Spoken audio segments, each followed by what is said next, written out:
Planet Earth.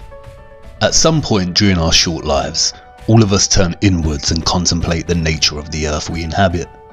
From childhood, we are taught about the Earth, the Sun, the Moon and space. We learn about our solar system and the planets within it. We learn about the Milky Way and the infinite vastness of space. And we accept these teachings as fact and go about our busy daily lives. One day, I decided I wanted to know more about our world and universe. I wanted to know everything, so I started digging. But straight away, I started to bump into things that made me stop and think, here are a few of those things. Did you know that our spherical Earth is spinning in space at a rate of over 1,000 miles an hour?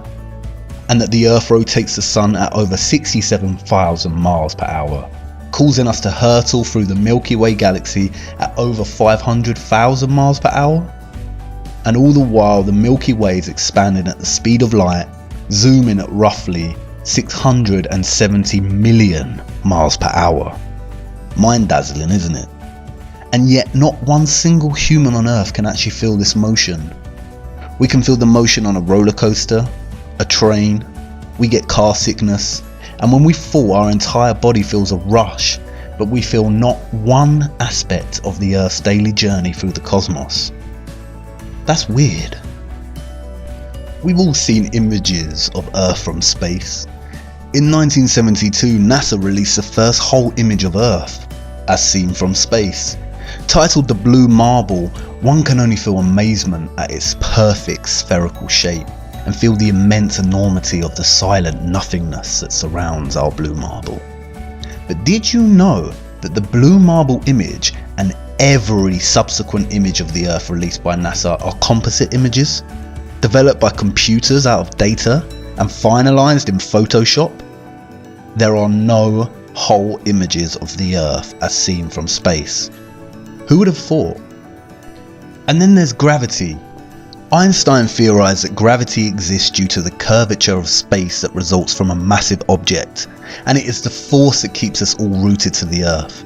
What goes up must come down, and gravity is so strong that it has the power to keep all our oceans strictly bound to the Earth and the power to curve them over our spinning planet.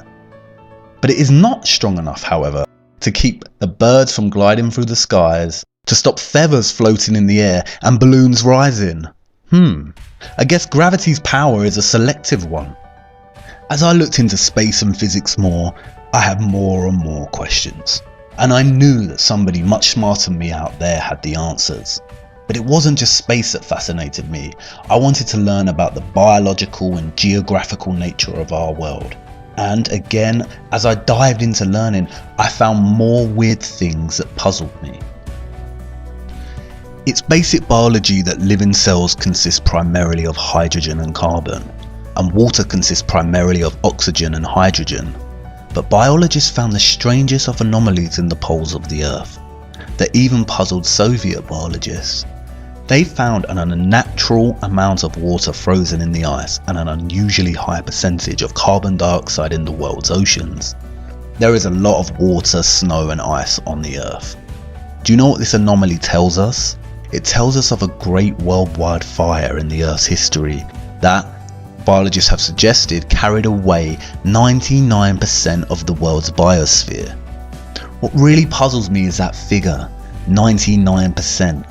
That means that everything alive on Earth is now 20,000 times less in volume, and the biochemical mass of all living things is much less than before this huge fire. Wait, what? What did living things look like before that fire? There's no doubt that we could benefit from extensive scientific study in our poles, but did you know that Antarctica is the only continent on Earth that actually belongs to nobody? In 1959, the nations of the world signed the UN treaty ensuring that no country has claim to Antarctica. The treaty prohibits and regulates all global activity on the continent. Wait, come again? Since when has any nation given up their drive to own and exploit any land on Earth? I kept researching, which just opened up question after question, Some things just didn't make sense to me, and it seemed that many pieces of the larger puzzle were missing or just unanswered. And then I stumbled on something so ridiculous and absurd, I did not know whether to laugh or become angry. Meet the Flat Earth Society, a group of like-minded individuals that hypothesize that the Earth is not actually a globe in a vast and evolving universe, but a flat and stationary plane. At first I thought it was a joke, or some kind of vigilant, religious and creationist denial of scientific advancement. Humanity lived in the dark ages for years, and we finally have objective, progressive science advancing our understanding of this great mystery, and flat earthers think it's okay to promote such anti-scientific theories. Nonetheless, I thought I'd check it out before dismissing it completely. In fact, I just wanted a good laugh and some entertainment to keep boredom at bay.